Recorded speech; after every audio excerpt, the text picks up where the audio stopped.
할렐루야. 2023년 1월 12일 목요일 아침입니다. 주라 더 주라.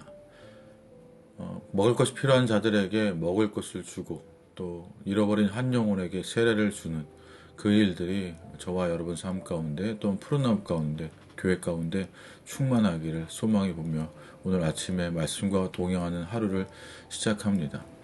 오늘 말씀과 동행하는 하루의 본문은 창세기 4장입니다. 성경은 창조와 타락 그리고 구원, 마지막으로 하나님 나라의 완성의 이야기를 담은 책입니다. 하나님의 구원은 인간의 죄로 인해 죽음에 이르게 된 결과에서부터 시작됩니다. 따라서 성경에는 끝없이 반역하는 인간의 죄와 그럼에도 신실하게 구원을 이루어 가시는 하나님의 이야기가 다 적혀 있습니다. 오늘 말씀과 동행하는 하루의 본문 창세기 4장도 하나님 앞에 반역하는 한 인간과 그에게 끝까지 은혜를 베푸시는 하나님을 증거하고 있습니다. 이제 창세기 3장에서 시작된 죄는 4장에서 확산되어 갑니다. 먼저 1절입니다. 아담이 그의 아내 하와와 동침하매 하와가 임신하여 가인을 낳고 이르되 내가 여호와로 말미암아 등남하였다 하니라. 아담과 하와는 첫째 아들 가인을 낳고 감격에 벅찼습니다. 왜냐하면 새 생명 가인의 출생은 에덴 밖에서도 여전히 하나님의 손길이 자신들과 함께하고 있다는 증거였기 때문입니다. 그래서 하와는 내가 여호와로 말미암아 등남하였다라고 고백했고 그들의 신앙의 고백을 담아 어둠이라는 뜻의 이름인 가인이라고 이름을 짓게 됩니다. 이처럼 아담과 하와는 자신들이 지은 불순종의 뼈아픈 죄를 회개하고 하나님 안에서 다시 새로운 삶을 살아가려고 노력합니다. 그리고 아담과 하와의 생사는 멈추지 않았습니다. 2절입니다. 그가 또 가인의 아우 아벨을 낳았는데 아벨은 양치는 자였고 가인은 농사하는 자였더라. 아담과 하와는 첫째 아들에 이어 둘째 아들을 낳았는데 그 이름을 허무라는 뜻의 아벨이라고 지었습니다. 그들은 가인을 낳고 기대 가운데 살아갔었습니다. 그런데 15절을 보면 창세기 3장 15절을 보면 이렇게 기록되어 있습니다. 내가 너로 여자와 원수가 되게 하고 내 후손도 여자의 후손과 원수가 되게 하리니 여자의 후손은 내 머리를 상하게 할 것이요 너는 그의 발꿈치를 상하게 할 것이니라 하시고 여자의 후손과 원수가 되고 여자의 후손은 내 머리가 상하게 할 것이라는 말씀을 하나님의 말씀을 아담과 하와는 기억했습니다. 그들은 가인으로 말미암아 잃어버린 에덴의 기쁨이 회복될 것이라고 생각했습니다. 그러나 하나님께서 말씀하신 여자의 후손은 가인이 아니었습니다. 그래서 이렇게 삶이 끝나는 것에 대한 허무가 아담과 하와의 삶을 지배했습니다. 때문에 둘째 아들의 이름을 아벨이라 말하며 허무함을 토로합니다. 또한 아우로 번역된 히브리어 아흐는 피와 살을 나눈 관계, 즉 한 몸이 되어 서로 사랑을 나누어야 할 사이를 나타내는 말입니다. 즉 하나님께서는 가인과 아벨에게 서로 사랑할 대상을 맡겨주셨습니다. 그리고 이어서 성경은 가인과 아벨의 직업을 기록합니다. 아벨은 양치는 자로 목축업에 종사했고 가인은 농사하는 자로 농업에 종사했습니다. 3절을 보면 세월이 지난 후에 가인은 땅의 소산으로 제물을 삼아 여호와께 드렸고 여기서 먼저 세월이 지난 후에라는 이 표현은 단순히 시간의 흐름을 나타내는 말이 아닙니다.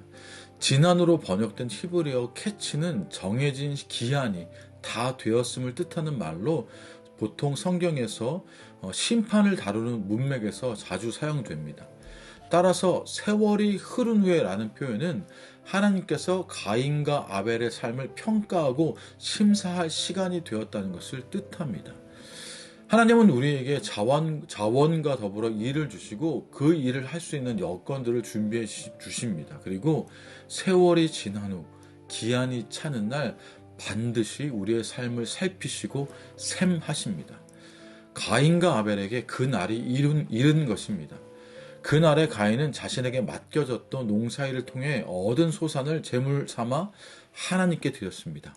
아벨도 그렇게 행했습니다. 4절입니다.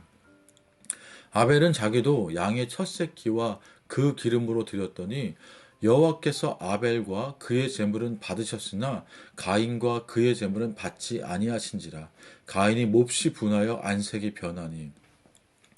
가인과 같이 아벨도 자신에게 맡겨졌던 목축을 통해 얻은 첫 새끼와 그 기름을 하나님께 드렸습니다. 가인과 아벨 둘 다 형식은 잘 갖추어져 겉으로 보기에는 문제가 없어 보였습니다. 그러나 그 결과는 상반됐습니다. 하나님께서 아벨의 제사는 받으셨지만 가인의 제사는 받지 않으셨습니다. 그 이유를 본문에서 두 가지로 찾아볼 수 있습니다. 첫째, 아벨은 제물과 함께 자신의 존재를 드렸지만 가인은 자신을 전 존재를 드리지 않았기 때문입니다. 성경은 이렇게 기록합니다. 아벨과 그의 제물은 받으셨으나 가인과 그의 제물은 받지 아니하신지라. 아벨과 그의 제물, 그리고 가인과 그의 제물이라는 표현에서 알 수 있습니다. 하나님은 제물뿐만 아니라 제물을 드리는 사람의 존재도 받으셨습니다. 이때 그 순서를 보면 존재가 먼저 나오고 그 다음에 제물이 나옵니다. 하나님은 제물보다 제물을 드리는 사람을, 그 사람의 존재를, 그 사람의 인생을 먼저 보십니다. 따라서 아벨은 양의 첫 새끼와 그 기름만 제물 삼은 것이 아니라 자신의 존재와 일상의 삶을 제물 삼아 드렸지만 가인은 자신을 드리지 않고 땅의 소산만 제물 삼아 드렸기에 상반된 결과가 나왔음을 알 수 있습니다. 예배는 하나님 앞에서 죽는 것입니다. 예배는 나는 없어지고 하나님만 남는 시간입니다. 하나님 앞에서 아벨은 제물이 되어 사라졌지만 가인은 여전히 남아 있었습니다.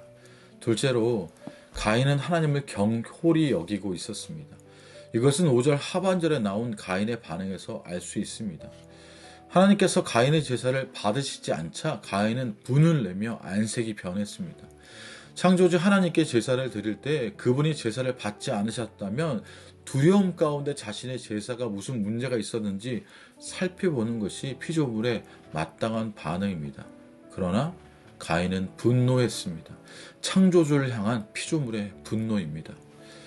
만물의 주인이신 창조주 하나님께서 은혜를 베풀어 주실 때 피조물은 당연함이 아닌 경외와 감탄으로 받는 것이 마땅합니다. 이를 무시한 채 하나님께 분노하고 있는 가인에게 하나님이 다가와서 말씀하십니다. 6절부터 7절입니다. 여호와께서 가인에게 이르시되 네가 분하여 함은 어찌 됨이며 안색이 변함은 어찌 됨이냐. 내가 선을 행하면 어찌 낯을 들지 못하겠느냐. 선을 행하지 아니하면 죄가 문에 엎드려 있느니라. 죄가 너를 원하나 너는 죄를 다스릴지니라. 하나님을 업신 여기는 가인은 하나님으로부터 버림받아야 마땅할 것 같지만 오히려 하나님은 그를 돌이키기 위해 찾아오셨습니다.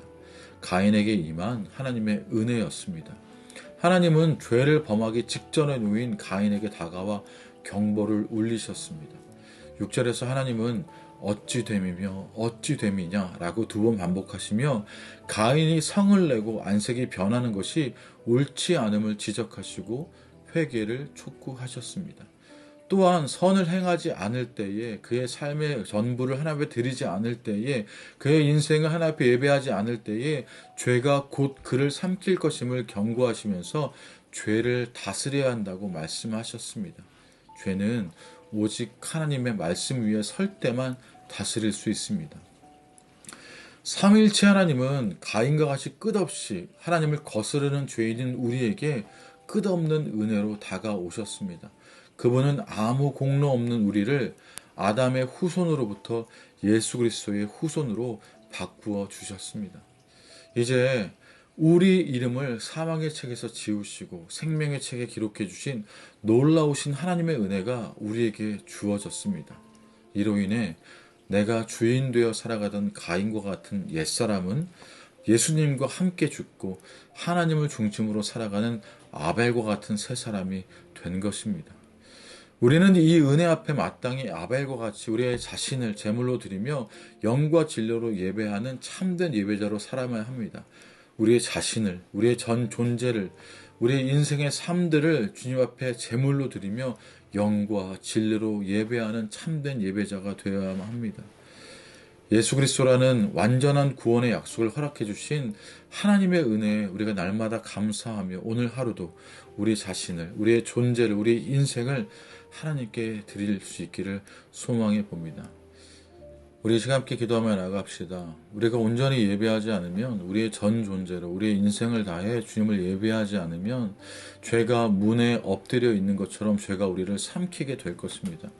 하나님, 아벨처럼 재물뿐만 아니라 우리의 인생, 우리의 존재를 남김없이 후퇴 없이 후회 없이 주님께 마음껏 드리는 그런 예배자의 삶들이 우리들 가운데 있기를 원하오니 주님 도와주십시오.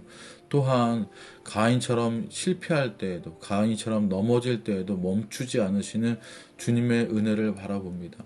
그 놀라운 은혜에 감격하며 날마다 피조물로서의 삶의 예배를 주 앞에 더욱 내어드리는 그런 믿음의 사람들이 우리일 수 있길 원하오니 주님 도와주십시오라고 기도합시다. 또한 우리 청년 세대와 다음 세대들을 위해서 함께 기도해 주십시오. 죄가 만연한 시대에 살아가는 청년들입니다. 정말 이때에 우리의 주인이 누구이신 줄을 분별하고 우리의 창조주이시며 우리의 구원자이시며 또 우리의 인도자이신 하나님과 예수님과 성령님을 우리가 날마다 고백하는 청년이 될 수 있게 해달라고, 우리의 다음 세대가 될 수 있게 해달라고. 그래서 그 견고한 유대 관계 가운데 머물며 주님을 자랑하고 주님을 사랑하고 주님을 높여드리는 믿음의 세대가 우리 청년교회 다음 세대가 되길 소망하며 함께 기도해 주길 부탁드립니다. 우리 그렇게 함께 기도하며 나아갑시다.